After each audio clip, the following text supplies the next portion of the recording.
Disclaimer: viewer discretion is strongly advised. The content presented is for informational and educational purposes only. From day one, this trial was already wild. Bodyguards, music execs, traumatized exes all taking the stand. But nobody expected Samuel L. Jackson to walk into that courtroom. It was day 8. Everything was business as usual, until federal prosecutors suddenly unsealed a sealed subpoena. And boom, Samuel L. Jackson, Hollywood legend, steps up to testify. People thought maybe he'd say a few words about industry culture, maybe throw in a line about what's wrong with Hollywood. But nah, what he delivered? A timeline. A full 45-minute breakdown that connected Steve Harvey's rise to power, Diddy's unchecked dominance, and how young black women were allegedly being sold the dream, and something way darker. So why did Samuel have all this information? Simple. Back in the early 2000s, he made a promise to his newborn daughter, Zoe. He would never let Hollywood be the one to decide her safety. That promise turned him into a quiet investigator. For years, he collected whispers, texts, emails, even screenshots. He built his own private archive because he knew if this ever turned violent, the truth had to be ready. And now, that truth was coming out in court. In 2018, while filming Shaft in Brooklyn, a crew assistant handed him a USB. Inside, a short audio clip of Steve Harvey coaching Lori Harvey on how to behave around powerful men. The exact quote: "Always remember, a mogul is never your boyfriend. He's your board of directors." Creepy, right? At first, Samuel thought it was just some weird, tough-love dad advice. But a few weeks later, another file showed up. This time, a video from inside Bad Boy Studios. Diddy joking about what Lori should wear in public while laughing about Stevie Wonder at Steve Harvey's expense. That's when Samuel started connecting the dots. He noticed a pattern, a very familiar one that he said destroyed other young women in the industry. So he got methodical. He flagged every file by date, matched it to flight logs, and created a timeline. And now, in court, he brought the receipts. One file showed Harvey forwarding Diddy a non-disclosure agreement titled Lifestyle Partnership. Another was a voice memo where Diddy referred to Lori as a green room retainer fee. Yeah, he said it. Samuel read these lines out loud, slowly, in that deep, iconic voice, calling it exactly what it was: parental negligence, predatory behavior, trafficking, not of things, of people. The whole courtroom gasped. Even the judge raised an eyebrow. Steve Harvey, he didn't even look up. He just stared down at the table like he was trying to disappear into the wood grain. And just when it felt like things couldn't get crazier, the cross-examination started. Steve Harvey's lawyer tried to throw shade, like maybe Samuel was bitter he never got cast in a Bad Boy project. Samuel laughed. "Sir, I turned that cameo down because the script had me slapping a 21-year-old. In turn, turns out the director just turned that scene into real life." The courtroom lost it. Even the jury laughed. And the judge? He let it stand. Then the defense tried to say Samuel was just spreading internet gossip.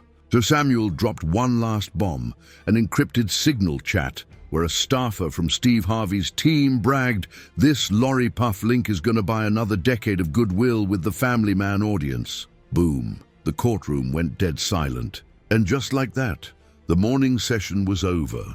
So after the morning break, prosecutors came back swinging. They asked Samuel to explain this thing he kept mentioning in interviews, something he called the 8-step grooming ladder. And what does he do?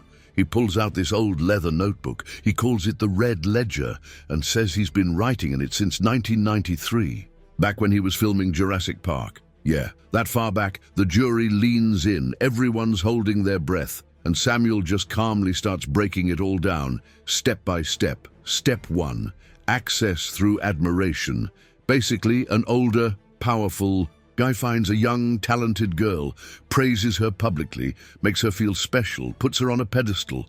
Step 2, co-branding. Now they start showing up together, matching outfits at events, walk-ons, Father's Day Instagram posts. You know, stuff that makes people say, "Oh, how sweet," when behind the scenes it's being calculated. Step 3, exclusivity. Suddenly the girl's whole schedule changes. Her real friends fade out. Her manager's not mom anymore.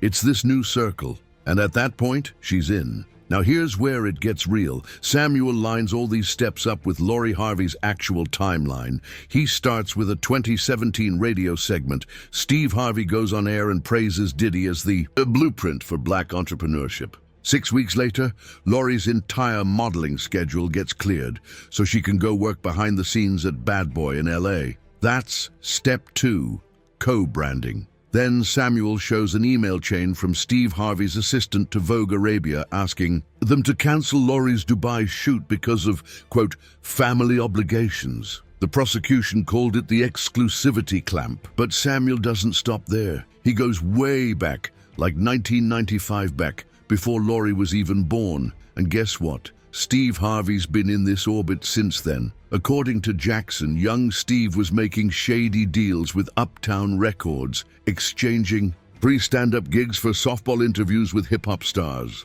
Basically, scratch our back will make you look good. He says that's when comedians started turning into unofficial PR machines for rappers. They weren't just telling jokes, they were shaping reputations. Then Jackson jumps to 2006, the year Steve met Marjorie, you know, Lori's mom. And now it gets sketchy. According to court records, Marjorie's ex-husband, Jim Townsend, was a major drug trafficker. His plea deal allegedly mentioned using boutique fashion houses in Atlanta to launder money from live shows. Samuel didn't. Just say it. He handed over the docket number. The judge allowed it in. Then Samuel drops another bomb. He says Steve Harvey's talk show was a reputation laundering machine, helping guys like Diddy rebrand themselves from club legends to daytime philanthropists. And to prove it, he shows a clip from a 2013 episode of Steve's show.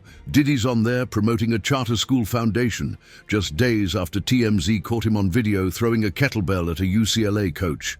Like, come on, the audience on that show, clapping like crazy. But the courtroom, dead silent. The defense tries to shut this all down. They call it Hollywood tattle. But the judge shuts them down hard, saying that under RICO law, patterns are exactly the point. Then Samuel reads a Christmas card. Yep, a literal holiday card allegedly sent from Diddy to Steve and Marjorie. Inside, family is the ultimate.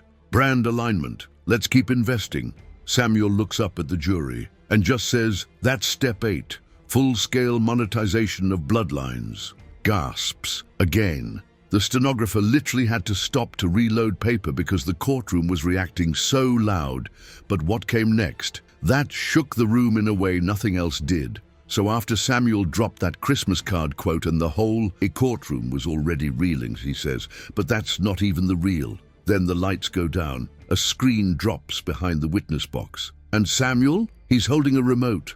What happens next? No one was ready. He hits play on a montage of secret clips. Real footage, he says, came from multiple whistleblowers over the past 15 years. And he narrates it live, explaining every single frame. Clip 1. It's a grainy iPhone video from 2009, shot on a yacht near St. Bart's. Diddy, Steve Harvey, 2 other execs. They're toasting champagne. And on the deck, a young girl, allegedly Lori Harvey, age 12, is doing a rehearsed dance. Someone off camera is coaching her. Samuel pauses and points to Steve Harvey's face on screen. He's smiling. Samuel says, that's the moment a father stops being a parent and starts being a recruiter. The whole room goes stiff. Clip 2. Now it's 2015, backstage at the BT Awards. Lori, now 18, is in a makeup chair.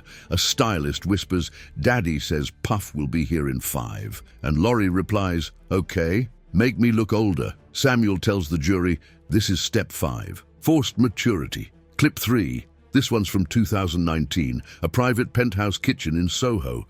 Diddy is shirtless, talking to a private chef. He says, plate the oysters sexy. She's gonna eat off my chain. Off camera. Lori laughs nervously. Unk, you wild. The chef looks straight into the camera, rolls his eyes and whispers, this is messed up.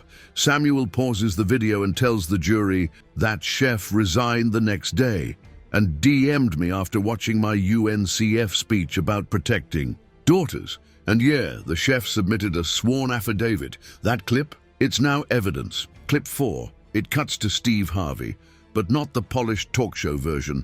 This is a Zoom call from a 2021 rehearsal for his motivational tour. He didn't know the camera was still rolling. He jokes to a producer, "Ain't no sermon without tithes, baby. No difference between the church plate and a revolt deal." Then says, "Puff wired the honorarium to Lori's LLC. Samuel lets that quote sit, then says, "That right there, that's the business model behind grooming." Lights go back up and you can feel it.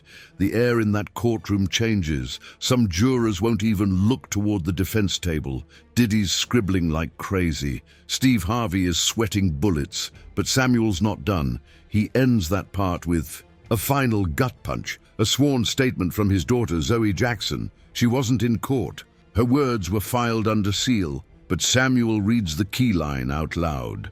"My father's vigilance saved me from the pipeline that swallowed others."